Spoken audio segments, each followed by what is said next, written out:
Hello everyone, I welcome you all to Divya career. So students, आज के session में हम लोग स्टार्ट करेंगे ABFM modules A and B के इम्पोर्टेंट एमसीक्यूज, जिसमें हम लोग थ्योरेटिकल बेस्ड एमसीक्यूज और साथ में मॉड्यूल बी में आपके काफी सारे इंपॉर्टेंट न्यूमेरिकल्स हैं जो एग्जाम में पूछे जाते हैं। हम लोग सारे टाइप के न्यूमेरिकल्स जो भी आपके एग्जाम में आ सकते हैं फ्रॉम द मॉड्यूल बी, वो कवर करेंगे आज के सेशन में। सेशन स्टार्ट करने से पहले चैनल को जरूर से सब्सक्राइब कर दीजिए, बेल आइकन प्रेस कर दीजिए to get the timely notification of all the videos. और इन सभी वीडियोस की PDF के लिए हमारा टेलीग्राम ग्रुप ज्वाइन कर लीजिए। आई have shared the link in the description box. तो चलिए फिर स्टार्ट करते हैं हम लोग आज का सेशन। फर्स्ट क्वेश्चन रीड करते हैं। Messrs ABC undertook a project which cost rupees 25 lakhs and yields annual profit of 4 lakhs after depreciation but before taxes at 30%. Sorry. Depreciation is accounted at 10% using straight line method. Calculate payback period of project. तो यहाँ पर आपको पे back period calculate करना है। पे back period calculate करने पे आपके पहले भी प्रीवियस ईयर्स पे भी क्वेश्चंस आ चुके हैं, तो कोई भी न्यूमेरिकल क्वेश्चन के लिए आपको उसका फॉर्मूला पता होना चाहिए। पे बैक पीरियड का सिंपली मीनिंग होता है कि हमें कितना टाइम पीरियड लगने वाला है अपने इन्वेस्टमेंट्स को रिकवर करने में। हम लोग जो भी पैसा इन्वेस्ट करने वाले हैं उसको कितना टाइम पीरियड में हम उसको रिकवर कर सकते हैं। So payback period is equal to initial investment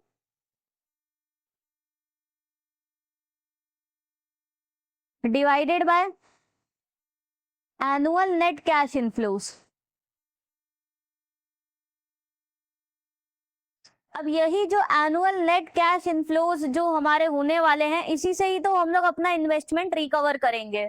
so annual net cash inflow का फॉर्मूला होता है profit after tax plus depreciation. यहाँ पर हम लोग डेप्रिसिएशन इसलिए ऐड कर देते हैं क्योंकि डेप्रिसिएशन हमारा नॉन कैश एक्सपेंस है, उसको सिर्फ हम लोग डिडक्ट करते हैं जिससे हमारी टैक्सेबल इनकम कम हो। बट एक्चुअल में डेप्रिसिएशन से हमारे बिजनेस से कैश आउट नहीं होता है, तो एक्चुअल में वो कैश के फॉर्म में रहता है पैसा, इसीलिए हम लोग profit after tax plus depreciation करते हैं to calculate annual net cash inflow. तो देखिए, सबसे पहले हम लोग डेप्रिसिएशन ही कैलकुलेट कर लेते हैं। प्रोजेक्ट की कॉस्ट हमारी 25 lakhs और उस पर डेप्रिसिएशन हमारा 10% लग रहा है यूजिंग स्ट्रेट लाइन मेथड। सो डेप्रिसिएशन हमारा क्या हो गया, 10% ऑफ 25 lakhs, यही हर साल लग रहा है। सो 25% ऑफ 25 lakhs कर देंगे तो ये हमारा डेप्रिसिएशन आ गया विच इज 2,50,000। अब हमें क्या निकालना है, प्रॉफिट आफ्टर टैक्स निकालना है। यहाँ पर हमें क्या दिया, एनुअल प्रॉफिट दिया of 4 lakhs which is after depreciation but before tax of 30%। तो यहाँ पर जो हमें दिया है that is profit before tax, जो कि है हमारा 4 lakhs। प्रॉफिट आफ्टर टैक्स क्या हो जाएगा हमारा, 4 lakhs into 1 minus tax rate which is 30%, मतलब इसको आप 0.3 लिख सकते हैं। So profit after tax 4 lakhs into 1 minus 0.3 यानी 4 lakhs इंटू 0.7, ये आप कैलकुलेट करेंगे तो आपका आ जाएगा 2,80,000। अब हमें एनुअल कैश इनफ्लो निकालना था, जो हमने बताया था profit after tax plus depreciation है।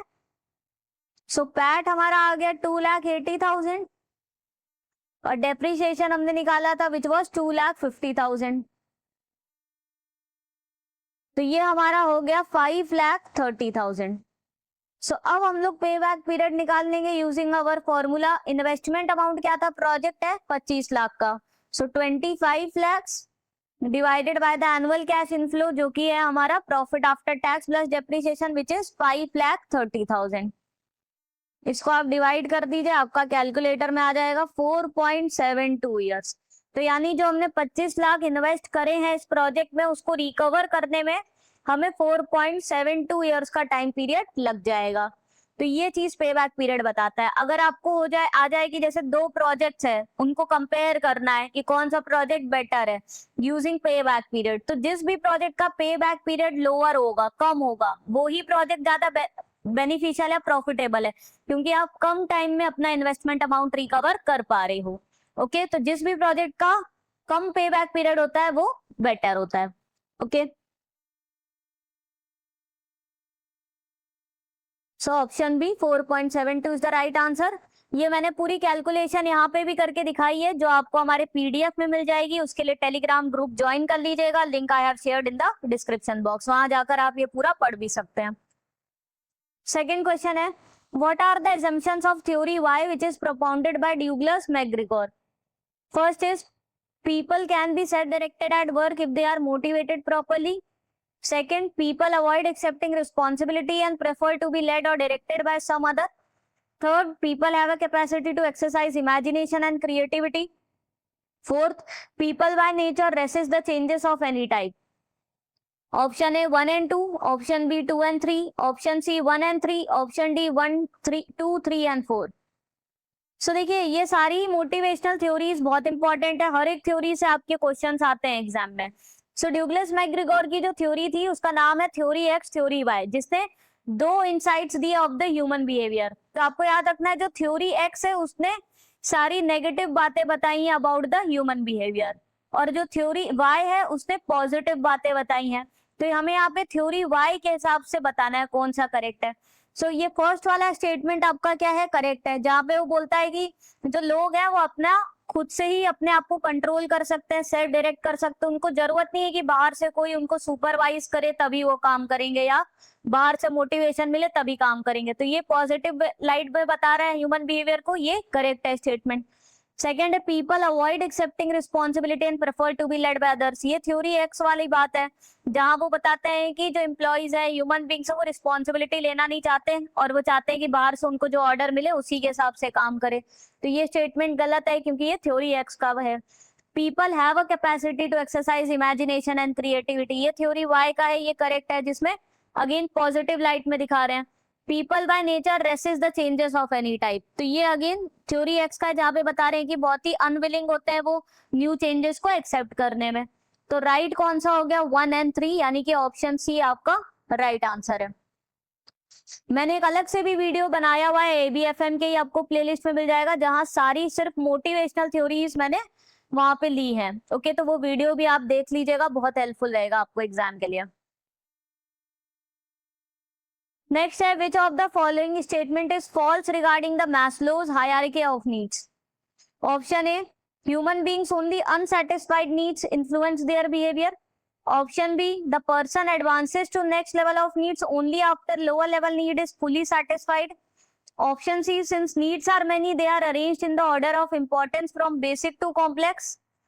Option D, the further he progress up the hierarchy, the more individuality, humanness and psychological health a person will exhibit. So, इनमें से कौन सा स्टेटमेंट फॉल्स है regarding Maslow's hierarchy of needs? Right answer है आपका option B false है।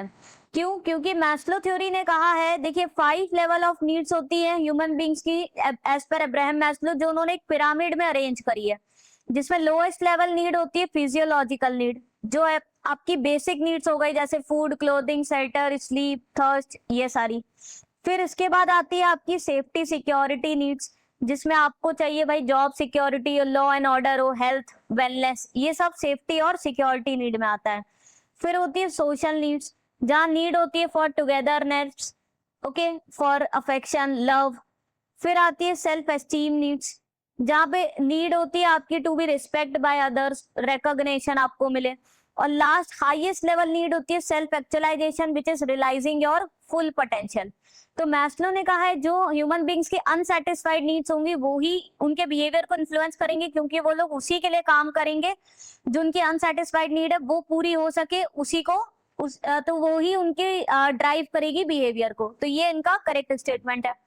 Second में कह रहा है person advances to next level only after lower level need is fully satisfied. Fully satisfied नहीं, इन्होंने कहा है कि मिनिमली सेटिस्फाइड, जब उनको लगेगा हाँ ठीक है अब इतना हम चला सकते हैं, एडुकेटली सेटिस्फाई हो गई, मिनिमली सेटिस्फाई। अब वो मिनिमली का डेफिनेशन हर एक ह्यूमन बींग्स के लिए अलग हो सकता है, तो ये एक ड्रॉबैक भी है इस थ्योरी का। Okay, so lower level need is minimally satisfied. जब फिजियोलॉजिकल नीड मिनिमली सेटिस्फाई हो जाएगी तब ह्यूमन बींग्स ऊपर बढ़ेंगे लैडर में टू अचीव सेफ्टी नीड। जब सेफ्टी नीड मिनिमली सेटिस्फाई हो जाएगी तो सोशल नीड के लिए अटेन करने के लिए आगे बढ़ेंगे।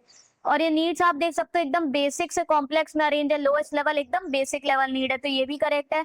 और जितना ज्यादा ह्यूमन बींग्स ऊपर बढ़ते जाएंगे उतना ही ज्यादा individuality and more psychological health he will exhibit. तो ये भी करेक्ट है। ओके, नेक्स्ट हमारा न्यूमेरिकल है Messrs XYZ planning to undertake a project with initial investment of 8 lakhs. Required return on project is 10%. Expected annual cash inflow from the project over the period of 4 years are as follows. तो ये 4 साल के cash inflows दिए हैं। Year 1 में 2,35,000, year 2 256,000, year 3 2,77,000, year 4 2,98,000। अब यहाँ पर आपको दो चीजें कैलकुलेट करनी है। First you have to find the NPV of the project और सेकंड आपको प्रॉफिटेबिलिटी इंडेक्स फाइंड आउट करना है। तो ये दोनों चीजें निकालनी है, हम सीख लेंगे थ्रू दिस वन न्यूमेरिकल। ठीक है, तो एनपीवी क्या होता है? Net present value. NPV is the summation of the present value of all the cash inflows minus your initial investment. So NPV project का क्या होना चाहिए? पॉजिटिव होना चाहिए, ग्रेटर देन 0 होना चाहिए, तभी आप प्रोजेक्ट को एक्सेप्ट करोगे। मतलब जो आपके प्रेजेंट वैल्यू है, जो फ्यूचर कैश इनफ्लोज हो रहे हैं, उसका आप डिस्काउंट करते हो इन फ्यूचर कैश इनफ्लोज को एट एन एप्रोप्रिएट रेट, जो यहाँ पे 10% माना गया है, तो उसका प्रेजेंट वैल्यू निकालते। तो अगर कैश इनफ्लोज का प्रेजेंट वैल्यू ज्यादा है हमारे इन्वेस्टमेंट अमाउंट से, तभी हमारा प्रोजेक्ट बेनिफिशियल है। सो एनपीवी जितना बड़ा हो उतना अच्छा है। ठीक है, पे बैक पीरियड हमने देखा था, जितना छोटा हो उतना अच्छा है। एनपीवी जितना बड़ा हो, जितना ग्रेटर हो, जिस प्रोजेक्ट का एनपीवी ग्रेटर वो ज्यादा बेनिफिशियल। तो सबसे पहले तो ये जो हमारे फ्यूचर कैश इनफ्लोज है, इनका हम लोग प्रेजेंट वैल्यू निकालेंगे। सो present value for the year 1 निकाल लेंगे, विच इज 2,35,000। इसको प्रेजेंट वैल्यू कैसे निकालते हैं? जो भी कैश इनफ्लोज है उसको डिस्काउंट करोगे एट ए रेट ऑफ 10%, इसमें दिया है। So 1 plus r to the power n, which is the time period. ये फॉर्मूला होता है निकालने का, मतलब CF cash flows divided by 1 plus r to the power n. So 2,35,000 divided by 1 plus 10%, 0.1 to the power, इसमें first year का ही है तो n में आप 1 ले लोगे। So 2,35,000 divided by 1.1, which will give you 2,13,636। वैसे ही आप सेकेंड ईयर का प्रेजेंट वैल्यू निकाल लो, which is 2,56,000 divided by 1 plus rate of interest है 10% to the power second year का 2 हो जाएगा। इसको आप सॉल्व कर लीजिए, ये आपका 1.1 टू द पावर 2 हो जाएगा, यानी 1.21 आ जाएगा। So this will give you 2,11,570। Next third year का 2,77,000 डिवाइडेड बाय वही 1 प्लस आर 1 प्लस 10%, यानी 1.1 की पावर 3 कर दीजिए, ये आपकी आ जाएगी 2,08,114। फोर्थ ईयर की 2,98,000 डिवाइडेड बाय 1.1 की पावर 4,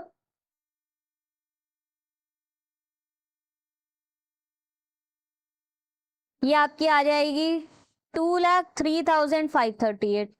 अब हम लोग क्या करेंगे, इनका हमें समेशन निकालना है, total summation of present values of cash inflows. तो इन चारों का आप सम कर दीजिए। ओके, तो ये आपका आ जाएगा, टोटल समेशन विल बी, आज को राउंड ऑफ कर दीजिएगा, 8,36,859।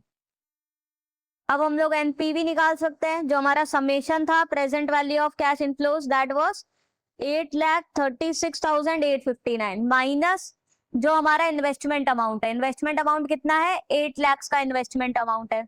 सो माइनस 8 लाख। सो एनपीवी हमारा आ गया 36,859। तो एनपीवी हमारा क्या है? ग्रेटर देन 0 है, पॉजिटिव है, यानी प्रोजेक्ट को हमें क्या करना चाहिए? एक्सेप्ट करना चाहिए। दूसरी चीज हमें क्या निकालनी थी? Profitability index. प्रॉफिटेबिलिटी इंडेक्स भी ग्रेटर देन 1 होगी तो ही बेनिफिशियल है। इसका फॉर्मूला क्या होता है? Present value of cash inflows divided by initial investment. ये होता है formula to find profitability index, which is also called value investment ratio. So present value of cash inflows आप निकाल ही चुके हैं, 8,36,859, और इनिशियल इन्वेस्टमेंट आपको गिवन ही है, विच इज 8 लाख। तो इसको आपने डिवाइड कर दिया तो आपका पीआई आ जाएगा, विच इज 1.046। तो पीआई भी क्या है, ग्रेटर देन 1 होगा, सो प्रोजेक्ट एक्सेप्ट किया जाएगा। लेस देन 1 है, सो प्रोजेक्ट रिजेक्ट। क्यों? ग्रेटर देन 1 है, इसका मतलब हमारा कैश इनफ्लो ज्यादा in comparison to investment. Less than 1 कब आएगा? जब हमारा इन्वेस्टमेंट अमाउंट ज्यादा होगा in comparison to our cash inflow.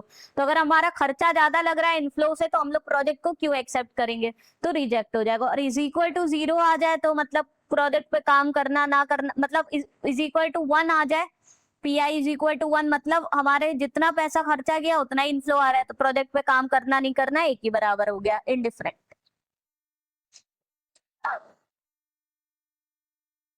ठीक है, तो दोनों चीजें निकाल ली। नेक्स्ट क्वेश्चन देखते हैं, which of the following forms a part of hygiene factor as per the 2 factor theory. अब ये जो 2 फैक्टर थ्योरी है, ये हमारी इसमें आपके 2 फैक्टर्स डिस्कस करे गए हैं, एक है मोटिवेशनल फैक्टर्स और एक है हाइजीन फैक्टर्स। तो इस थ्योरी में ये थ्योरी आपकी फ्रेडरिक हेर्ज़बर्ग ने दी है। हेर्ज़बर्ग ने कहा है कि मोटिवेशनल फैक्टर्स वो है जो अगर प्रेजेंट होंगे it will result in the positive satisfaction among the employees, और अगर हाइजीन फैक्टर्स प्रेजेंट है तो एम्प्लॉइज क्या होंगे? न्यूट्रल रहेंगे, उनको कोई फर्क नहीं पड़ेगा, वो प्रेजेंट है। ठीक है, so if they are present employees would remain neutral to it, but अगर ये एब्सेंट हो जाएंगे then it will result in the dissatisfaction, क्योंकि एम्प्लॉइज मान के चलते हैं कि ये फैक्टर्स प्रेजेंट होने ही होने चाहिए। सो ऑप्शन है the work itself, achievement, company policies, responsibility. इनमें से कौन सा हाइजीन फैक्टर है? राइट आंसर है कंपनी पॉलिसीज। तो देखिए ये लिस्ट है, याद कर लीजिए। हाइजीन फैक्टर जो आपके होते हैं वो कंटेक्स्ट फैक्टर्स होते हैं, बाहर के इन्वायरमेंटल फैक्टर्स। मोटिवेशनल फैक्टर्स आपके इंटरनल कंटेंट फैक्टर्स होते हैं। ओके, सेटिस्फायर डिससेटिस्फायर थ्योरी भी कह सकते हैं इसको। ठीक है, तो हाइजीन फैक्टर्स में आ गया आपका status, job security, salary, proper company policies, working condition, interpersonal relations जो मैनेजर को वर्कर्स के साथ है, प्रॉपर सुपरविजन। तो ये सब चीजें एम्प्लॉइज मान के चलते हैं कि ये तो प्रेजेंट होनी चाहिए, अगर ये नहीं होंगी तो it will result in the dissatisfaction. Motivational factors ये अदर फैक्टर्स है जो अगर प्रेजेंट होंगे it will result in the positive satisfaction, यानी अगर उनको रिस्पॉन्सिबिलिटी दी जा रही है किसी काम करने की तो उनको लगता है अच्छा, उनको वैल्यूएबल समझा जा रहा है, they are getting recognition, appreciation for their work. Work खुद में अपने आप चैलेंजिंग है, so it will result in the motivation, growth, achievement, advancement, so these come under the motivational factors. So ये लिस्ट याद रखिएगा क्योंकि इस पर हर साल एग्जाम में क्वेश्चन आपका पूछा जाता है। नेक्स्ट है, which of the following is not a feature of classical school of management. Option है greater emphasis on production, option B concentration on errors and their rectification, option C focus on the team work, motivation and communication, option C giving equal weightage to the different types of jobs and employees. So जो classical school of management है उसी को हम लोग traditional school of management भी कहते हैं, जहां सारा का सारा फोकस सिर्फ था कि किस तरीके से प्रोडक्शन ज्यादा से ज्यादा बढ़ाया जा सके। ओके, तो एम्प्लॉइज को जस्ट मशीन के पार्ट जैसे ट्रीट किया जाता था जिनको यूज किया जा रहा है to increase the profit and the production for the company. यहाँ पर मोटिवेशन, कम्युनिकेशन, टीम वर्क, इन सभी पे फोकस नहीं था। So option C is the right answer. ये सारे फीचर्स होते हैं आपके बिहेवियरल स्कूल ऑफ मैनेजमेंट को, जिसको हम लोग क्या है neo classical school of management भी कहते हैं। क्लासिकल स्कूल ऑफ मैनेजमेंट में फोकस होता है प्रोडक्शन पे, सारी चीजें बहुत ही क्लोजली ऑब्जर्व की जाती है, रेक्टिफिकेशन ऑफ एरर्स, तुरंत का तुरंत अगर कोई भी एरर है तो उसको रेक्टिफाई किया जाता है, और सारे ही टाइप के जॉब्स चाहे उसमें डिफरेंट स्किल्स रिक्वायर्ड है बट उनको इक्वल वेटेज दिया जाता है। ओके, नेक्स्ट है, which of the following is not one of the 14 principles of total quality management. Options है the organisation should be depending on the inspection for achieving quality, option B consistency of purpose should be created for improving services and products, option C practice of considering price as a criteria for awarding business contract should be abolished, option D workforce should not be given any targets or slogan or exhorted to achieve the production level without devising new methods। So total quality management जहां पूरा focus था to improve the quality of products and services, जहां employees को, customer को, सबको ध्यान में रखकर क्वालिटी इंप्रूव करी जाती है, एम्प्लॉय को हर एक प्रोसेस में इन्वॉल्व किया जाता है, स्टैंडर्डाइजेशन पे बिलीव किया जाता है। ओके, कंसिस्टेंसी होनी चाहिए जिससे हर बार सेम लेवल ऑफ क्वालिटी दिखाई दे, तो ये करेक्ट है। फिर अगर हम लोग किसी को भी कॉन्ट्रैक्ट देखते हैं तो बस हमें ये नहीं देखना है कि सामने वाला कम प्राइस कोट कर रहा है तो कॉन्ट्रैक्ट देख दिया, हमने देखना है कि वो किस क्वालिटी के प्रोडक्ट्स एंड सर्विसेज हम लोग को दे रहा है, तो सिर्फ प्राइस के बेसिस पे हमें कॉन्ट्रैक्ट नहीं देना है, तो ये भी करेक्ट है। और हमें वर्क फोर्स को टारगेट नहीं दे देना है विदाउट डिवाइसिंग न्यू मेथड की, हम लोग ने कोई नई टेक्निक तो अडॉप्ट नहीं करी है बट खाली प्रोडक्शन बढ़ाना है, तो उसमें क्या होगी, क्वालिटी हैम्पर कर सकती है, तो ये भी करेक्ट है। इनकरेक्ट कौन सा हुआ, ऑप्शन ए हुआ। तो organization should be depending on inspection नहीं, यहाँ पर मेथड ऐसा होना चाहिए कि अपने आप क्वालिटी इंप्रूव हो, स्टैंडर्डाइजेशन लेकर आना है, सिर्फ बाहर से इंस्पेक्शन और मॉनिटरिंग से क्वालिटी अचीव नहीं हो सकती। सो this is the statement which is the false statement. Organization should not be depending on the inspection or the outside monitoring for achieving quality. ये correct statement होगा। Okay. नेक्स्ट हमारा numerical है, a company has the following detail, selling price per unit given as 200, break even point 5000 units, actual sale 8000 units, fixed operating cost is 6 lakhs, interest on debt is 2 lakhs, you have to calculate degree of combined leverage. अब देखिए operating leverage, financial leverage, combined leverage, इन सभी पे numericals आते ही आते हैं exam में, आपको 3-4 न्यूमेरिकल इन सब लेवरेज फाइंड आउट करने में आएंगे, तो आपको हर तरीके से आना चाहिए। तो पहले तो फॉर्मूला पता होना चाहिए, degree of combined leverage is equal two degree of operating leverage into degree of financial leverage, ये फॉर्मूला होता है। जहां ऑपरेटिंग लेवरेज का फॉर्मूला होता है कंट्रीब्यूशन अपॉन ईबीआईटी और फाइनेंशियल लेवरेज का होता है ईबीआईटी अपॉन ईबीटी। तो ईबीआईटी कट हो जाता है, तो कंबाइंड लेवरेज का फॉर्मूला क्या बनता है, contribution upon EBT which is earnings before taxes. So अब कंट्रीब्यूशन हमें निकालना है, कंट्रीब्यूशन होता है हमारा सेल्स माइनस वेरिएबल कॉस्ट। तो हमें सेल्स तो दिया है, सेलिंग प्राइस पर यूनिट और एक्चुअल सेल्स की यूनिट्स दी है, मल्टीप्लाई करके टोटल सेल्स आ जाएगी, बट वेरिएबल कॉस्ट नहीं दिया है, तो कंट्रीब्यूशन कैसे निकालेंगे, हमें ब्रेक इवन पॉइंट दिया है तो इससे हम लोग कंट्रीब्यूशन निकाल सकते हैं। सो ब्रेक इवन पॉइंट का फॉर्मूला होता है आपका fixed cost divided by the contribution per unit. अगर ब्रेक इवन पॉइंट यूनिट्स में दिया है तो कंट्रीब्यूशन पर यूनिट आ जाएगा, fixed cost divided by the contribution per unit, this is the formula to calculate break even point. Break even point है 5000 units, fixed cost आपको दी है 6 lakhs डिवाइडेड बाय आपका कंट्रीब्यूशन पर यूनिट आ जाएगा, which will B 6 lakh divided by 5000, so it will give you ₹120 per unit. Total contribution क्या हो गया, ₹120 per unit. Number of units कितनी हो रही है, 8000 यूनिट सेल हो रही है, सो इनटू आप 8000 कर देंगे, सो टोटल कंट्रीब्यूशन आ गया 9,60,000। सो हमारा कंट्रीब्यूशन आ गया न्यूमरेटर पार्ट। अब हमें अर्निंग्स बिफोर टैक्सेस निकालना है, सो ईबीआईटी निकालना पड़ेगा ईबीटी से पहले, which is earnings before interest and taxes, which is equal to contribution, कि कंट्रीब्यूशन में आप सिर्फ वेरिएबल कॉस्ट माइनस करते हो, ईबीआईटी यानी जब आप ऑपरेटिंग इनकम निकालते हो तो इसमें से आप फिक्स्ड कॉस्ट को भी माइनस करना होता है। सो कंट्रीब्यूशन में आप फिक्स्ड कॉस्ट जब माइनस करते हो तो आपको एक्चुअल में ऑपरेटिंग इनकम यानी कि ईबीआईटी आता है। सो कंट्रीब्यूशन आपने निकाला, दैट इज 9,60,000, इसमें फिक्स्ड कॉस्ट भी माइनस करनी पड़ेगी विच इज 6 lakhs,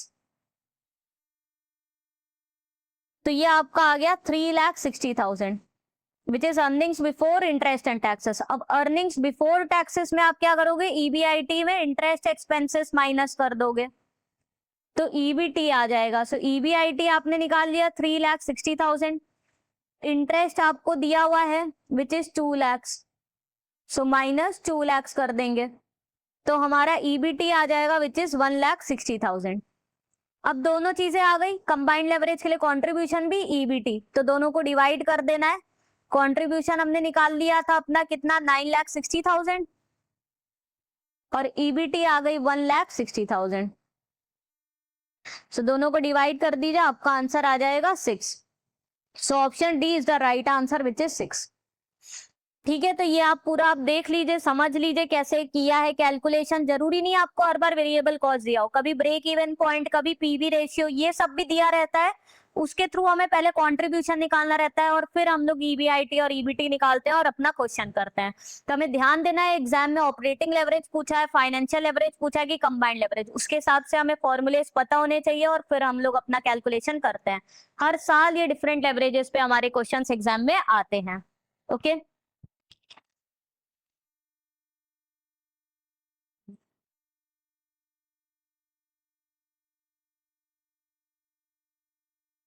ये हमने पूरा एक्सप्लेनेशन भी दे रखा है यहाँ पे। नेक्स्ट क्वेश्चन देखते हैं। Which business model involves developing the concepts which may or may not be profitable but used for driving other products through synergy? Option है advertisement model, switch board model, blockbuster model, profit multiplier model. So कई तरीके के different business models होते हैं जो organisation use कर सकती है। ऐसा मॉडल जो खुद में प्रॉफिटेबल नहीं है बट उसको यूज किया जाता है टू इंप्रूव द प्रॉफिट और to drive the sales of other products, ऐसे मॉडल को कहते हैं प्रॉफिट मल्टीप्लायर मॉडल। जिसका एग्जांपल है जैसे कि मान लीजिए वॉल्ट डिज्नी ने क्या किया, डिफरेंट कार्टून कैरेक्टर्स बना दिए, मिक्की माउस, डोनाल्ड डक, तो उनसे वो पैसा नहीं कमा रही है बट उसको यूज करके उन्होंने डिफरेंट मर्चेंडाइज प्रोडक्ट्स क्रिएट करे, थीम पार्क्स क्रिएट करे, लाइसेंसिंग अपॉर्चुनिटीज उससे दी, तो वो प्रोडक्ट्स क्या हो रहे हैं, उस कार्टून कैरेक्टर से बने, which are driving the profit of those products. Okay, तो वैसे मॉडल को प्रॉफिट मल्टीप्लायर कहते हैं। एडवर्टीजमेंट मॉडल सिंपल सा एग्जांपल हो गया यूट्यूब, जहां पे यूट्यूब क्या होता है, ना कस्टमर से पैसा चार्ज कर रहा है ना क्रिएटर से चार्ज कर रहा है, लेकिन जो इस पे एडवर्टाइजमेंट देते हैं क्रिएटर्स, डिफरेंट लोग अपना एडवर्टाइजमेंट रन करते हैं to improve the sales of their product, तो उससे ये पैसा अर्न करता है, तो उसको कहते हैं एडवर्टीजमेंट मॉडल, जहां पे आपका बेसिक प्रोडक्ट क्या होता है, फ्री होता है बट मनी ये लोग बनाते हैं through advertising. Switch board model वो होता है जहां पे फर्म्स क्या है, डायरेक्टली ना तो बाई का काम करती है ना सेल का, they act as an intermediary, so buyer and seller को मिलाती है वो, और उसके लिए वो अपना फीस वगैरह चार्ज करती है, जैसे कि अमेजोन, फ्लिपकार्ट, वो स्विच बोर्ड मॉडल हो गए। ब्लॉकबस्टर मॉडल होता है जहां पर क्या होता है कि जैसे फार्मा इंडस्ट्री है वहां पर ज्यादा ब्लॉकबस्टर मॉडल, जहां पे कुछ एक ही दो उनकी ऐसी मेडिसिन होती है जो मेनली सेल होती है और ड्राइव करती है उनके प्रॉफिट्स को, so that is a blockbuster, जहां पे प्रॉफिट जो होता है डिपेंड करता है only on the few items, okay, which are having actually a star appeal, तो इसीलिए इसको ब्लॉकबस्टर मॉडल कहते हैं। ओके, नेक्स्ट है arrange the steps involve in MBO process. अब एमबीओ का फुल फॉर्म है मैनेजमेंट बाय ऑब्जेक्टिव्स, और इस पर हर साल एग्जाम में क्वेश्चन आता है। ये किसने कॉन्सेप्ट दिया है, ये भी कई बार क्वेश्चन पूछा गया, पीटर एफ ड्रकर ने दिया है in his book the practice of management, जिसमें उन्होंने एमबीओ की बात करी थी। तो इसमें कई सारे स्टेप्स इन्वॉल्व होते हैं, उसको आपको राइट ऑर्डर में लगाना है। स्टेप्स जो इसमें दिए हैं, that are establish the goals and desired objective outcomes for each subordinate in a conference between the management and the concern subordinate. Second है assess performance achieved against the goal set for the employee through frequent performance review meetings. Third है set the performance standard. Fourth है establish the new goals and new strategies for the coming year. Fifth है identify the reasons for the shortfall and give the feedback for the improvement.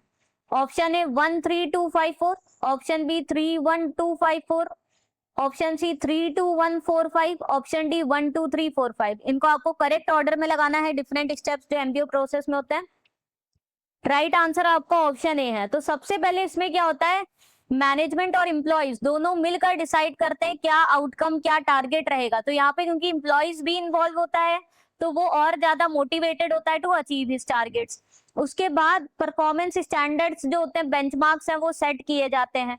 फिर जो actual performance होता है employees का, वो assess किया जाता है कि भाई उसने कैसा परफॉर्मेंस अचीव किया। Okay, through the previous review, performance review meeting रखी जाती है, उसके स्टैंडर्ड से उसके परफॉर्मेंस को कंपेयर किया जाता है, रीजंस फाइंड आउट किए जाते हैं, अगर शॉर्टफॉल है, अगर जो परफॉर्मेंस स्टैंडर्ड है वो नहीं अचीव हो पाया, टारगेट नहीं अचीव हो पाया, उसके पीछे क्या रीजंस है वो आइडेंटिफाई किए जाते हैं, करेक्टिव एक्शंस लिए जाते हैं, और साथ में नए साल के लिए फिर से नए गोल्स एस्टैब्लिश किए जाते हैं। सो ये सारे स्टेप्स रहते हैं involve in the management by objectives. Next है what is the full form of PESTLE analysis. Option है political, economic, social, technical, legal and external. Option B political, economic, social, technological, legal and environmental. Option C political, ergonomic, social, technological, legal and environmental. Option D political, external, social, technological, legal and environmental. So PESTLE analysis आपकी एक तरीके से external analysis होती है जो हर company करती है, जहां पर वो डिफरेंट फैक्टर्स को एनालाइज करती है। राइट आंसर है ऑप्शन बी। पी का फुल फॉर्म है पॉलिटिकल फैक्टर्स को एनालाइज करती है, गवर्नमेंट के क्या रूल्स है, रेगुलेशंस है, पॉलिटिकल स्टेबिलिटी कैसी है, उन सबको एनालाइज करती है। इकोनॉमिक एनालिसिस करती है, इंटरेस्ट रेट, इन्फ्लेशन क्या है। सोशल या इसको आप सोशियो कल्चरल फैक्टर्स, जिसमें डेमोग्राफिक फैक्टर, कंजम्पशन पैटर्न्स, ये एनालाइज करती है। टेक्नोलॉजिकल फैक्टर्स एनालाइज करते हैं, न्यू टेक्नोलॉजीज आती रहती है जिसकी वजह से पुरानी चीजें ऑब्सोलीट होती रहती है, तो वो एनालाइज करना रहता है। लीगल एनालिसिस करनी रहती है और फाइनली एनवायरमेंटल एनालाइज करना रहता है, एनवायरमेंट। तो पेस्टल का फुल फॉर्म पे आपके 2 बार एग्जाम में क्वेश्चन आ चुके हैं फुल फॉर्म पे जस्ट, तो ये फुल फॉर्म है। जहाँ सोशल को आप सोशियो कल्चरल भी लिख सकते हो, दोनों ही करेक्ट है। ओके, नेक्स्ट है number of workers who are under a manager supervision is referred to as their dash. Option है unity of command, work specialisation, span of control, scalar principle. So ये डिफरेंट प्रिंसिपल्स है of organising. इसका right answer है आपका option C span of control, जिसको कि हम लोग स्पैन ऑफ मैनेजमेंट भी कह सकते हैं। ये क्या बताता है कि एक सुपरवाइजर के अंदर डायरेक्ट कितने रिपोर्टिंग कर रहे हैं लोग। ओके, कितने एम्प्लॉइज है जो डायरेक्ट उसको रिपोर्ट करते हैं। सो अगर एक के अंदर में कम लोग हैं जो उसको देख रहे हैं, फिर उसके नीचे 1-2 लोग हैं, तो इसका मतलब वो कैसा स्पैन ऑफ कंट्रोल है, नैरो स्पैन ऑफ कंट्रोल है। और एक ही के अंदर कई लोग हैं जो डायरेक्ट रिपोर्ट करते हैं एक सुपरवाइजर को, तो वो वाइडर स्पैन ऑफ कंट्रोल है। सो अगर एम्प्लॉइज आपके क्या होंगे, कम है, छोटी ऑर्गेनाइजेशन है, तो wider span of control follow किया जाएगा। और नैरो कब किया जाएगा, जहां पर नंबर ऑफ एम्प्लॉइज ज्यादा है और बड़ी ऑर्गेनाइजेशन है, तो वहां पर ये टॉल ऑर्गेनाइजेशन स्ट्रक्चर बनेगा, क्योंकि एक के अंदर कुछ ही रिपोर्टिंग कर रहे हैं, कुछ थोड़े से एम्प्लॉइज का एक ही रिपोर्टिंग अथॉरिटी है, फिर कुछ का है। और वाइडर में आपका फ्लैट ऑर्गेनाइजेशन स्ट्रक्चर बनता है, जहां एक ही बॉस है और उसके अंदर कई सारे लोग उसको डायरेक्टली रिपोर्ट करते हैं। ओके, तो ये डिफरेंट प्रिंसिपल्स है ऑर्गेनाइजिंग के जो बहुत इंपॉर्टेंट है। Principle of unity of command क्या कहता है कि एक वर्कर का सिर्फ एक ही सुपरवाइजर या मैनेजर होना चाहिए जो उसको कमांड करेगा, जो उसको ऑर्डर देगा, जिससे कि क्या हो, एक अकाउंटेबिलिटी भी मेंटेन हो और कोई कंफ्यूजन भी ना हो कि किसके ऑर्डर मांगने हैं। वर्क स्पेशलाइजेशन का मतलब है कि यहाँ पर क्या होता है, जो बहुत सारे टास्क है उसको डिस्टिंक्ट यूनिट्स में डिवाइड कर दिया जाता है और फिर वो लोगों को असाइन किया जाता है, तो हर एक पर्सन स्पेशलाइज हो जाता है काम करने में एक स्पेशलाइज टास्क। ओके, तो जिससे क्या होता है, वर्क और ज्यादा जल्दी हो पाता है और एरर्स भी कम हो पाती है। स्केलर प्रिंसिपल होता है, it is a principle of chain of command, जो ये बताता है कि भाई कौन सुप्रीम अथॉरिटी है, उसके नीचे कौन है, उसके नीचे कौन है। ओके, तो वो पूरा ऑर्गेनाइजेशन स्ट्रक्चर को रिप्रेजेंट करता है। नेक्स्ट हमारा न्यूमेरिकल है, the following data is provided where the risk free discount rate given in US is 4%, risk free discount rate in India is 7%. Risk adjusted discount rate required by the company in India is 12%. You have to calculate risk adjusted discount rate in US which will be acceptable to company. तो देखिए इसका formula होता है जो आपको याद होना चाहिए, 1 plus adjusted risk rate is equal to 1 plus risk free rate into 1 plus risk premium. तो this is the formula to calculate adjusted risk. तो ये फॉर्मूला याद होना चाहिए। अब देखिए हमें adjusted risk rate in India दिया है 12%, तो यहाँ पर हम लोग पुट कर सकते हैं 1 प्लस 12% यानी 0.12 is equal to risk free rate. हम लोग किसका लेंगे, पहले इंडिया का ही, क्योंकि हमें एडजस्टेड रेट दिया है तो हम लोग इंडिया का ही रिस्क फ्री रेट लेंगे which is 7%। So 1 plus 0.07 into risk premium हमें निकालना है, एक्चुअल में अभी पता नहीं हमें, तो 1 प्लस रिस्क प्रीमियम को एज इट इज रहने देंगे। So 1 plus risk premium is equal to, ये आपका 1 प्लस 0.07 यानी कि 1.07 है, ठीक है, और ये 1.12 हो जाएगा। So is equal to 1.12 divided by 1.07, this will give you 1 plus risk premium. So ये आपका आ जाएगा 1.0467। इसमें हम लोग को -1 करके सॉल्व करने की जरूरत नहीं है, इसको as it is 1 plus RP रहने दीजिए, ठीक है। तो इस फॉर्मूले से 1 प्लस रिस्क प्रीमियम आ गया। अब हमें adjusted risk adjusted discount rate in US निकालना है। सो 1 प्लस आर है, जो यही फॉर्मूला उसको वापस यूज करेंगे, is equal to 1 plus risk free rate. अब हम लोग किसका लेंगे, यूएस का, क्योंकि इसी का हमें एडजस्टेड रिस्क रेट निकालना है। So 1 plus risk free rate US का क्या है 4%, सो 1 plus 0.04 into 1 plus risk premium हमने पूरा पूरा निकाल ही लिया है, विच इज 1.0467। तो इससे इसको डायरेक्ट मल्टीप्लाई कर देंगे। So 1 plus R is equal to 1.04 into 1.0467 which will give you 1.0888। ये आपका आ गया 1 plus R A. So R A क्या हो जाएगा 1.088 minus 1 which will be 0.0888। Percentage में हो जाएगा आपका 8.88%। So option C right answer हो गया। तो ये बस फॉर्मूला इसका ये याद रखिए, 1 plus R A is equal to 1 plus R F risk free rate plus 1 plus risk premium. तो यहाँ पे पहले हमने 1 प्लस आरपी यानी रिस्क प्रीमियम निकाल लिया, जहाँ पे हमें एडजस्टेड रेट इंडिया का और रिस्क फ्री रेट इंडिया का दिया हुआ है। फिर 1 प्लस आरपी को डायरेक्टली यहाँ पे फॉर्मूले में अगेन पुट कर दिया to calculate adjusted risk discount rate in US, जहाँ पे अब हमने रिस्क फ्री रेट यूएस का पुट किया।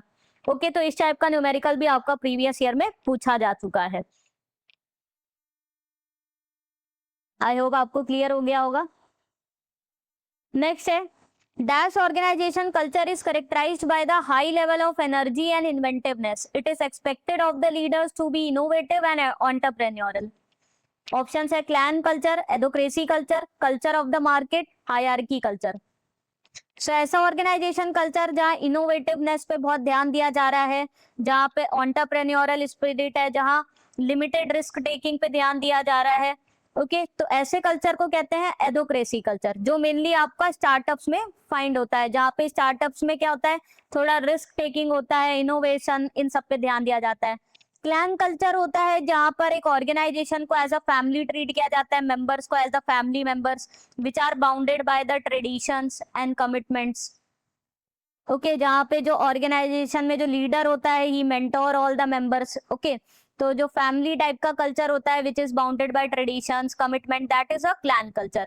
कल्चर ऑफ द मार्केट, जिस ऑर्गेनाइजेशन में मार्केट कल्चर होता है वो कैसा कल्चर है, जहाँ पे सारा का सारा फोकस दिया जा रहा है on increasing the market share of the organisation, ज्यादा से ज्यादा हम लोग प्रॉफिट कर सके। ओके, सो काफी कॉम्पिटेटिव कल्चर। ओके, ऐसा culture culture of the market कहते हैं। और जिस ऑर्गेनाइजेशन में हायरार्की कल्चर होता है वहां पे फोकस होता है ऑन द हायरार्की और कंट्रोल, जहाँ पे जो स्ट्रिक्ट आपके प्रोटोकॉल्स बना दिए गए हैं उसी को फॉलो करना है, काफी फॉर्मल कल्चर होता है। ओके, तो वो हायरार्की कल्चर होता है। नेक्स्ट है which is not one of the primary phases in the Lewin's change management model. Option है unfreeze, change, reprocess, refreeze. So change management model Kurt Lewin का काफी इंपॉर्टेंट है, जहां इन्होंने कहा चेंज के लिए 3 स्टेप्स चाहिए होते हैं। पहला होता है unfreeze, second is change and third is refreeze. So reprocess इसका फेस नहीं है, so option C is the right answer. तो इसमें इन्होंने बताया सबसे पहले हमें क्या करना होता है अनफ्रीज, जहां हमें ऑर्गेनाइजेशन में जो एम्प्लॉइज है उनको ये बताना होता है क्यों हमें चेंज की जरूरत है, उससे क्या हमारे को बेनिफिट मिलेगा, क्या फायदा होगा। ओके, यहाँ पे एक स्ट्रॉन्ग कम्युनिकेशन, स्ट्रॉन्ग लीडरशिप की रिक्वायरमेंट होती है। फिर एक्चुअल में चेंज यानी कि ट्रांसफॉर्मेशन को इम्प्लीमेंट किया जाता है। ओके, और रीफ्रीज होता है, फिर वहां पे लोग क्या होते हैं उसको एक्सेप्ट करने लगते हैं और वो चेंज क्या होता है एक हैबिचुअल बन जाता है। So it get refreezed into the previous state में वापस ऑर्गेनाइजेशन आने लगती है और वो जो चेंज था वो एक नॉर्मल हैबिट बन जाता है। ओके, सो इसको हम लोग रीफ्रीज कहते हैं। So these are the 3 steps involved in Kurt Lewin change management model. काफी इंपॉर्टेंट चेंज मैनेजमेंट मॉडल है ये। नेक्स्ट हमारा न्यूमेरिकल है where we have to calculate the degree of financial leverage. So क्या क्या दिया है, a company has the following data, sales are of 50 lakhs, PV ratio दिया है 40%, फिक्स्ड ऑपरेटिंग कॉस्ट है 8 lakhs, interest on debt given is 5 lakhs। Calculate degree of financial leverage. Formula क्या होता है फाइनेंशियल लेवरेज का, earnings before interest and taxes divided by earnings before taxes. EBIT कैसे find out करेंगे हम लोग, contribution minus fixed cost. सबसे पहले हमें कंट्रीब्यूशन ही निकालना होता है इन लेवरेजेस में। कंट्रीब्यूशन का फॉर्मूला हमें सबसे पहले जो ध्यान में आता है sales minus variable cost. Again हमें सेल्स दिया बट वेरिएबल कॉस्ट डायरेक्ट नहीं दिया है, तो हमने बताया था जरूरी नहीं वेरिएबल कॉस्ट डायरेक्ट दिया हो, कई बार PV ratio, break even point, ये सब दिया रहता है। यहाँ पर हमें पीवी रेशियो दिया है तो इससे हम लोग पहले कॉन्ट्रीब्यूशन निकालेंगे। पीवी रेशियो का फॉर्मूला क्या होता है? PV ratio is equal to contribution divided by sales into 100। ये होता है profit volume ratio. PV ratio आपको क्या दिया? 40% इंटू 100 कर दीजिए, या यहाँ पे डायरेक्ट आप कर दीजिए 40% यानी 0.4 is equal to contribution divided by sales यानी कि 50 लाख। सो कॉन्ट्रीब्यूशन आपका आ गया 0.4 इंटू 50 लाख, जो आपका आ जाएगा 20 लाख। अब हम लोग ईबीआईटी निकाल लेंगे, earnings before interest and taxes, which is contribution minus fixed cost. So contribution हमने निकाल लिया था 20 लाख, ऐसे लिख देते हैं, और फिक्स्ड कॉस्ट है हमारा 8 लाख। सो ईबीआईटी हमारा क्या आ गया? 12 लाख आ गया। फॉर्मूला क्या है फाइनेंशियल एवरेज का? EBIT divided by EBT. तो अब हमें अर्निंग्स बिफोर टैक्सेस निकालना है, which is earnings before interest and taxes minus the interest expenses. So EBIT is equal to EBT is equal to EBIT minus interest. So EBT is equal to EBIT क्या आया हमारा? 12 lakh minus interest कितना दिया है? 5 लाख। सो EBT कितना आ गया? 7 लाख आ गया। अब बस हमें दोनों को डिवाइड कर देना है for degree of financial leverage. तो ईबीआईटी अपॉन ईबीटी, ईबीआईटी हमारा आया था 12 लाख डिवाइडेड बाय 7 लाख, तो लाख 0 कट जाएंगे, 12/7 रह जाएगा, which will be equal to 1.71। So option C right answer आ गया 1.71। तो देखिए ये सारे न्यूमेरिकल्स आपको करने आने चाहिए, operating leverage, financial leverage, combined leverage. Okay, next question देखते हैं। Which of the statements are correct regarding SCCI model? Option is S, socialization, which is tacit to tacit, where the knowledge is shared through observation, imitation, direct interaction, allowing individual to acquire tacit knowledge from one another. Option B, externalization is tacit to explicit, where tacit knowledge is made explicit through conceptualizing, creating manual. Option C, combination is explicit to explicit, where explicit knowledge is codified and combined by synthesizing the information from various sources like database or manual. Option D, all of the above. अब ना इस पे एक previous year पे question आया था, of course उसमें इतना सारा ये दिया हुआ नहीं था, सिर्फ ये दिया था कि टेसिट टू टेसिट सोशलाइजेशन है, कि टेसिट टू एक्सप्लिसिट सोशलाइजेशन है, कि एक्सटर्नलाइजेशन है, कि कॉम्बिनेशन है। ये एक्चुअल में सारे स्टेटमेंट्स करेक्ट ही दिए हैं मैंने, all of the above right answer है। अब ये बताता है कि कैसे नॉलेज शेयरिंग हो सकती है। तो दो तरीके से हो सकते हैं, एक तो आप इंटरनली सीखते हो चीजों को, और दूसरा ऑब्जर्व करके सीखते हो, और दूसरा आप क्या सीखते हो, जो डिफरेंट मैनुअल्स, बुक्स, डेटाबेस लोगों ने क्रिएट कर रखा है उससे सीखते हो, तो वो एक्सटर्नल है। तो सोशलाइजेशन में आप खुद से इंटरनलाइज करते हो नॉलेज को बाय ऑब्जर्विंग अदर्स, तो दैट इज सोशलाइजेशन।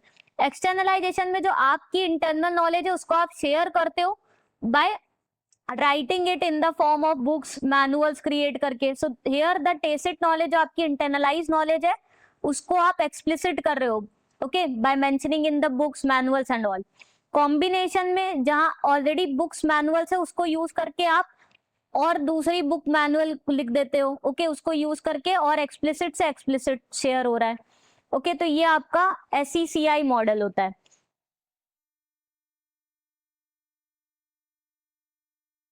नेक्स्ट है, under which method of performance appraisal it is assumed that performance is conform to the normal distribution? Option है trait analysis, force choice method, force distribution method, critical incident method. So right answer है option C, force distribution method. Force distribution मेथड कुछ इस तरीके से देखते हैं कि भाई सेंट्रल टेंडेंसी जहां पर ये बोलती है कि भाई हमारे क्या होंगे, 60% तो एवरेज ही परफॉर्मर्स होंगे, कुछ ऐसे आउटलायर्स होंगे जिसमें कि मान लीजिए 20% एकदम वर्स्ट परफॉर्मर हो गए और 20% हमारे बहुत ही एक्स्ट्रा ऑर्डिनरी परफॉर्मर हो गए। तो इस हिसाब से एम्प्लॉइज को रेट किया जाता है, जहां पे एवरेज हमारा एवरेज रेटिंग दी जाती है for most of the employees, और कुछ ही आउटलायर्स होते हैं जहां बहुत ही पुअर रेटिंग या बहुत ही हायर रेटिंग दी जाती है. So this type of performance appraisal is called first distribution method. Next है dash style of leadership is also known as laissez faire leadership style. Option A participative leadership style, option B transactional, option C delegative, option D authoritative. तो ये different leadership styles है, इनके आपको characteristics clear होने चाहिए. लेसे fair leadership style कौन सी होती है आपकी? डेलीगेटिव, जहां एम्प्लॉइज अगर क्या होते हैं, होशियार होते हैं and they are ready to accept the responsibility, उनको नॉलेज होती है, तो लीडर क्या करता है, सारा उनको ही डेलीगेट कर देता है कि आप अपने डिपार्टमेंट रिलेटेड डिसीजंस लीजिए और अपना काम करिए. ओके, बड़े वही काम कर सकते हैं जहां एम्प्लॉइज नॉलेजेबल हो और वो रेडी हो एक्सेप्ट रिस्पॉन्सिबिलिटी लेने के लिए. बट अब इसके कुछ इसके और भी एडवांटेजेस ये होते हैं कि इनोवेशन आती है, क्रिएटिव पोटेंशियल हार्नेस होता है, एम्प्लॉइज का मोटिवेशन लेवल इंप्रूव होता है क्योंकि वो लोग अपने इनपुट भी दे पाते हैं. बट अब डिसएडवांटेज भी होते हैं कि कई बार इसमें अकाउंटेबिलिटी फिक्स नहीं हो पाती है. ओके, और टाइम टेकिंग भी हो जाता है. पार्टिसिपेटिव आपका एक डेमोक्रेटिक लीडरशिप स्टाइल होता है जहां डिफरेंट एम्प्लॉइज पार्टिसिपेट करते हैं in the decision making. Transactional leadership style होता है जिसको कि हम लोग एक कैरेट स्टिक अप्रोच भी कह सकते हैं, जहां पर रिवॉर्ड्स एंड पनिशमेंट पर ये बेस्ड होता है कि आपने काम अच्छा किया तो आपको रिवॉर्ड मिलेगा, गलत किया तो पनिशमेंट, तो इसीलिए इसको ट्रांजैक्शन कहते हैं. अथॉरिटेटिव लीडरशिप स्टाइल होता है जहां लीडरशिप ऑर्डर्स देता है, नीचे वालों को फॉलो करने रहते हैं. तो ये वाला लीडरशिप स्टाइल बेस्ट होता है इन द इमरजेंसी सिचुएशन, जहां पर क्या है, क्विक डिसीजंस लेने होते हैं, तो लीडर अपना डिसीजन लेता है और नीचे पास ऑन कर देता है, दूसरों को इन्वॉल्व नहीं करता. बट अब इसके कुछ डिसएडवांटेज भी है कि यहाँ पे एम्प्लॉइज डीमोटिवेट हो जाते हैं, उनको लगता है कि भाई वो लोग इनपुट ही नहीं दे पाते अपना, सिर्फ उनको ऑर्डर ही फॉलो करने के लिए रखा है. तो इसमें एम्प्लॉय टर्नओवर रेट बढ़ने लगता है because of the morality employees की डाउन होने लगती है. तो वो अथॉरिटेटिव लीडरशिप स्टाइल है, जिसको डायरेक्शनल लीडरशिप स्टाइल भी कह सकते हैं. नेक्स्ट है न्यूमेरिकल है. Risk free interest rate in UK is 3%, risk free interest rate in India is 8%. Current spot rate is ₹100 पर great Britain pound. You have to estimate the spot rate for Great Britain pound after 3 years. एक तरीके से आप ये मानिए आपको forward rate calculate करना है ग्रेट ब्रिटेन पाउंड का आफ्टर 3 years. तो फॉर्मूला होता है after 3 years you can say forward rate और spot rate after 3 years is equal to current spot rate into 1 plus risk free rate in your home country divided by 1 plus risk free rate in the foreign country to the power time period. इसमें okay जितने भी time period के बाद आप ये forward rate या spot rate after 3 years calculate करना चाहते हैं. So spot rate after 3 years is equal to current spot rate क्या है हमारा ₹100 पर pound. So 100 into 1 plus risk free rate home country यानी इंडिया का क्या है 8%. सो 1 प्लस 8% यानी 0.08 divided by 1 plus risk free rate of foreign country क्या है यूके का 3% 0.03. और टाइम पीरियड क्या है हम लोग को आफ्टर 3 years फाइंड आउट करना है, तो दोनों का पावर 3 हो जाएगा. तो इसको अब आप सॉल्व कर लीजिए. 1.08 टू द पावर 3, 1.08 की पावर 3 आपकी आ जाएगी 1.259712 और 1.03 की पावर 3 आ जाएगी 1.092727. सो फॉरवर्ड रेट और spot rate after 3 years will be 115.3. So option B is the right answer. Okay, so where you have to calculate a certain rate after a certain time period, तो वहां आप current spot rate लोगे into 1 plus risk free rate in your home country which is India always divided by 1 plus risk free rate in the foreign country to the power time period. Next है as per Vroom's expectancy theory, the degree to which individual believe they will be able to achieve positive result as a direct result of effort they put into something is called as. Option है instrumentality, expectancy, valence, Dzire. सो brooms expectancy model बहुत important है, इस पे हर साल exam में question आता है. इसका राइट आंसर है ऑप्शन बी एक्सपेक्टेंसी. तो ब्रूम एक्सपेक्टेंसी थ्योरी बोलता है motivation is a result of product of 3 factor which is expectancy, instrumentality and valence. Expectancy का मतलब अगर हमें ये एक्सपेक्टेड है कि अगर हम लोग एफर्ट्स अगर पुट करेंगे that will result in the desired performance or it will result in attaining the targets, तो हमारा क्या होगा मोटिवेशन लेवल हाई होगा. मतलब हम लोग को जो टारगेट दिए वो रियलिस्टिक दिए, तो अगर हम लोग एफर्ट डालेंगे और हमारा परफॉर्मेंस अचीव हो पाएगा, टारगेट अचीव हो पाएंगे, तो यानी कि एक्सपेक्टेंसी लेवल हाई है तो मोटिवेशन लेवल हाई होगा। इंस्ट्रूमेंटेलिटी बोलता है कि अगर हमने वो डिजायर्ड परफॉर्मेंस अटेन कर लिया, यानी कि अगर हमने वो डिजायर्ड टारगेट अटेन कर लिए और उसके लिए अगर हमें रिवॉर्ड मिलता है तो इंस्ट्रूमेंटेलिटी हाई है, तो हमारा क्या होगा, मोटिवेशन लेवल अगेन हाई होगा। वेलेंस बोलता है कि अगर जो हमें रिवॉर्ड मिलेंगे टारगेट अचीव करने पे, अगर वो वैल्यूएबल है हमारे नजर में, ऐसा नहीं कि भाई छोटा मोटा बोनस मिल गया, हमें इतना एफर्ट किया है, हमने टारगेट अटेन किया और उसके लिए हमें रिवॉर्ड मिले जो कि वैल्यूएबल रिवॉर्ड है, तो मतलब वेलेंस हाई है। तो ये तीनों चीजें हाई होंगी तो मोटिवेशन हाई होगा। सो motivation here is a product of these three variables, expectancy into instrumentality into valence. My efforts will lead to desired performance, that is expectancy, and my desired performance lead to reward, that is instrumentality, and the reward that I am getting are valuable, that is represented by valence. Okay, तो I hope ये theory आपको अच्छे से clear हो गई होगी। Next है, मैकलीलैंड has recognized three fundamentally important wants that motivate people in his needs theory of motivation, which is not one of them. Option है need for power, need for affiliation, need for security, need for achievement. So David McClelland की ये theory है needs theory of motivation, जहां उन्होंने बताया कि different human beings की different needs होती है जो उसको मोटिवेट करती है। तो इनमें से कौन सी नीड की इन्होंने बात नहीं करी अपनी थ्योरी में? राइट आंसर है नीड फॉर सिक्योरिटी। तो इन्होंने तीन नीड्स की बात करी है, need for power, affiliation and achievement. तो इन्होंने कहा जिन ह्यूमन बींग्स में नीड फॉर पावर ज्यादा होती है वो लीडरशिप पोजीशन हमेशा अटेन करना चाहते हैं, वो वोकल होते हैं, असर्टिव होते हैं, प्रैक्टिकल होते हैं। नीड फॉर अफिलिएशन जिनमें ज्यादा होती है वो चाहते हैं कि दूसरे लोग उनको रेस्पेक्ट दे, अफेक्शन दे, वो लोग काफी सोशल पर्सन होते हैं, पीपल प्लेजर टाइप के पर्सन होते हैं। नीड फॉर अचीवमेंट जिनमें ज्यादा होती है वो हमेशा लाइफ में एक्सेल करना चाहते हैं, वो डिसिप्लिन्ड होते हैं, पंक्चुअल होते हैं, लॉजिकल होते हैं। ओके, next है dash in a project management is the longest sequence of activities that must be finished on time in order for the entire project to be complete.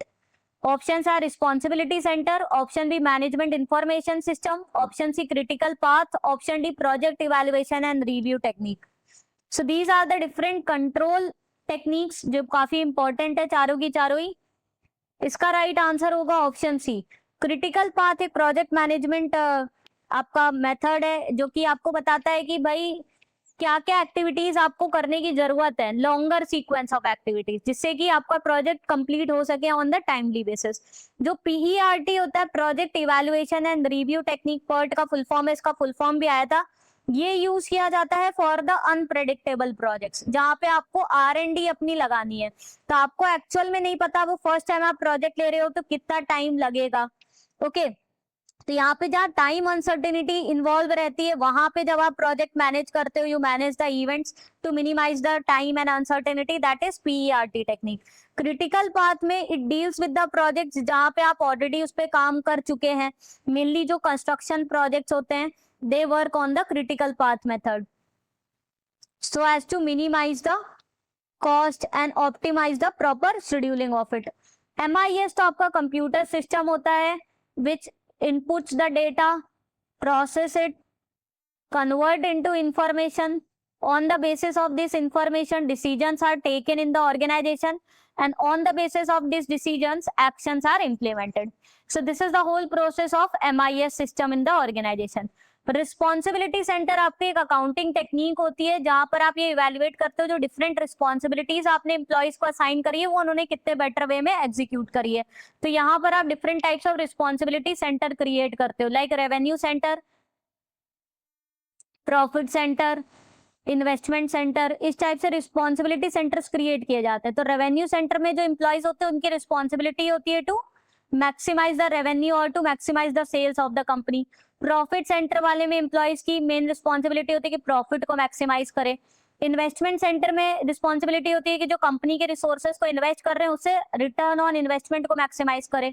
और last आपका responsibility centre होता है cost centre, जहां ये कोशिश होती है कि हम लोग कॉस्ट को मिनिमाइज करें, कम से कम करें, जो कंट्रोलेबल कॉस्ट है उसको कम करें। So these are the 4 responsibility centre. एक बार प्रीवियस ईयर में क्वेश्चन आया था which is not one of the responsibility centre. तो ये 4 होते हैं, याद रखना, revenue, profit, investment and cost. Okay, next है where dividend on preference shares has not been paid for dash or more such share holders get a right to vote on all the company resolutions. Options है 1 year, 2 years, 3 years, 5 years. तो हमने बताया था, देखिए preference share holders जो होते हैं उनको जनरल वोटिंग राइट नहीं होती है, उनकी काफी लिमिटेड वोटिंग राइट्स होती है which affect their interest, but उनको जनरल वोटिंग राइट्स मिल जाती है similar to equity share holders where they can vote on all the resolutions अगर उनका डिविडेंड नहीं पे होता है for the period of 2 years और मोर। तो अगर 2 साल या उससे ज्यादा उनका डिविडेंड नहीं पे होता है then they get the general voting rights. Okay, वैसे इनको क्या होती है, प्रेफरेंस शेयर होल्डर्स को प्रेफरेंशियल ट्रीटमेंट मिलती है in the distribution of dividends. तो जब कंपनी प्रॉफिट अटेन करती है और उससे डिस्ट्रीब्यूट करती है डिविडेंड्स तो सबसे पहले प्रायोरिटी इन प्रेफरेंस शेयर होल्डर्स को मिलती है। Okay, so they get the fixed dividends. Next, dash costs are those future costs which will be affected by the decisions and are categorized as avoidable costs. Options are relevant cost, irrelevant cost, recurring cost, reversible cost. So right answer is relevant cost. Relevant cost को हम लोग avoidable cost भी कहेंगे. Irrelevant cost are unavoidable cost. Recurring cost जो बार बार लगती है. Reversible cost जो cost आपने लगा दी और उसको वापस आप रिवर्स कर सको. तो रेलिवेंट और इरेलीवेंट में डिफरेंस समझ लीजिए, इंपॉर्टेंट है, इस पे हमेशा एक ना एक थ्योरी क्वेश्चन आ जाता है। मान लीजिए अगर आपको मथुरा से वृंदावन ट्रैवल करना है तो वहां पर अब आप डिसीजन लोगे कि क्या आप पेट्रोल की गाड़ी से मथुरा से वृंदावन जाओ या फिर अब आप डीजल की गाड़ी से जाओ। तो जो भी आप कार सेलेक्ट करोगे उस पे आपका कॉस्ट लगेगा, या तो पेट्रोल का कॉस्ट लगेगा या डीजल का। So this is a relevant cost, जो कि कॉस्ट इन्वॉल्व लग रही है due to the decision you have taken whether to go to Mathura to Vrindavan from the petrol car और द डीजल कार। तो जो भी कॉस्ट इनकर्ड हो रहा है that is based on the decision you have taken, जो कि अवॉइडेबल है। ओके, क्योंकि आप चाहो तो एक कॉस्ट आप चूज कर सकते हो। सो एक्चुअली इट इज कि आप एक कॉस्ट को चूज कर रहे हो ओवर द अदर। और you can also say the opportunity cost का मतलब अलग होता है। अपॉर्चुनिटी कॉस्ट का होता है जहां पर आप एक बेनिफिट को गिव अप कर रहे हो to take the another benefit, और दूसरी है इररेलीवेंट कॉस्ट। इररेलीवेंट कॉस्ट का मतलब अब आप चाहे आप पेट्रोल की गाड़ी से मथुरा से वृंदावन जाइए या डीजल की गाड़ी से, बट जो भी आपका टोल टैक्स है जो आपका पड़ेगा यार वो आपको देना ही पड़ेगा। ओके, तो दैट इज अनअवॉइडेबल कॉस्ट, जो लगना ही लगना है इररिस्पेक्टिव कि आप क्या डिसीजन ले रहे हो कि whether you are going buy petrol car or diesel car. Okay, but the cost which have to be incurred irrespective of the decision you have taken, that is a relevant cost, which is a toll tax in this example. Okay. Next, dash is a method for determining how critical each input is for the output value.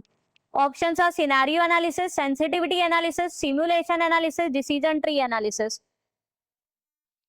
So आप यहाँ देख रहे हो कि हर एक input को change करने से आपका आउटकम पे क्या इम्पैक्ट पड़ रहा है। So how much critical each input is for the output value, that is called the sensitivity analysis. For example, अगर आप कॉस्ट को रिड्यूस कर रहे हो या बढ़ा रहे हो, सेल्स को कम कर रहे हो या बढ़ा रहे हो, तो उसका क्या इम्पैक्ट आपके कंपनी के नेट प्रॉफिट पे पड़ रहा है। ओके, क्या इम्पैक्ट कैश फ्लोज पे पड़ रहा है, क्या इम्पैक्ट एनपीवी पे पड़ रहा है। तो कौन सा इनपुट कितना क्रिटिकल है, कितना आप कॉस्ट को बढ़ाते घटाते हो तो प्रॉफिट पे कितना इम्पैक्ट पड़ता है, या सेल्स को घटाते बढ़ाते हो तो उसका आउटकम पे क्या इम्पैक्ट पड़ रहा है। That analysis is a sensitivity analysis, जहां आप देख रहे हो आपका आउटकम कितना सेंसिटिव है to the changes in the input variables. Scenario analysis में आप क्या करते हो, यहाँ या आप 3 सिनेरियोस कंसीडर करते हो। एक आप ऑप्टिमिस्टिक सिनेरियो कंसीडर करते हो, एक आपका नॉर्मल सिनेरियो रहता है, और एक आपका पेसिमिस्टिक सिनेरियो। तो ऑप्टिमिस्टिक में आप सब चीजें बहुत ज्यादा पॉजिटिव लेके चलते हो कि आपका सेल्स अगर बहुत ज्यादा बढ़ गया, कॉस्ट बहुत ज्यादा कम हो गए, तो आपका प्रॉफिट क्या रहेगा। ओके, तो एकदम आप हाई लेवल प्रॉफिट आ जाएगा। नॉर्मल सिनेरियो में आप एवरेज देखते हो कि भाई जो हमारा चला रहा है उसी के हिसाब से हमारी सेल्स और कॉस्ट रहेगी, तो ये प्रॉफिट रहेगा। और पेसिमिस्टिक सिनेरियो लेते हो कि सब चीज अगर गलत हो जाए, हमारी सेल्स अगर बहुत ज्यादा डाउन हो जाए या कॉस्ट बहुत ज्यादा बढ़ जाए, तो क्या प्रॉफिट रहेगा। सो डिफरेंट 3 सिनेरियोज में आप देखते हो कि आपका आउटकम वैल्यू क्या रहेगी। ओके, तो ये आपके डिफरेंट क्या है एनालिसिस है जो आप करते हो। सिमुलेशन एनालिसिस में आप रैंडमली इनपुट्स को चेंज करते रहते हो, वो कंप्यूटर मॉडल के थ्रू होता है जिससे आपको डिफरेंट आउटकम्स आते रहते हैं। डिसीजन ट्री एनालिसिस में आप देखते हो कि आपको क्या पॉसिबल आउटकम्स आएंगे अटैच विद ईच डिसीजन, जहां प्रोबेबिलिटी असाइन करते हो ओके, कि ये डिफरेंट डिफरेंट चीजें हैं, इनको आप अगर होते हैं, ये इवेंट होते हैं, आप ये डिसाइड करते हो तो उसका क्या आउटकम आएगा, तो वो एक पूरा आप डिसीजन ट्री उस हिसाब से फॉर्म करते हो, तो ग्राफिकल रिप्रेजेंटेशन होता है ये। Okay, so these are the different analysis. So students, इसके साथ हमारा आज का ये सेशन ओवर होता है, जहां हमने बहुत important questions based on module A and B cover करे, और जितने भी टाइप के न्यूमेरिकल्स आपके बन सकते थे from the module B, that I have covered in this session. पसंद आया हो जरूर से लाइक कर दीजिए, चैनल को जरूर से सब्सक्राइब कर दीजिए, बेल आइकन प्रेस कर दीजिए to get the timely notification of Divya career, JAIIB and कैट। और साथ में इस पूरे वीडियो की पीडीएफ के लिए हमारा टेलीग्राम ग्रुप ज्वाइन कर लीजिएगा। I have share the link in the description box.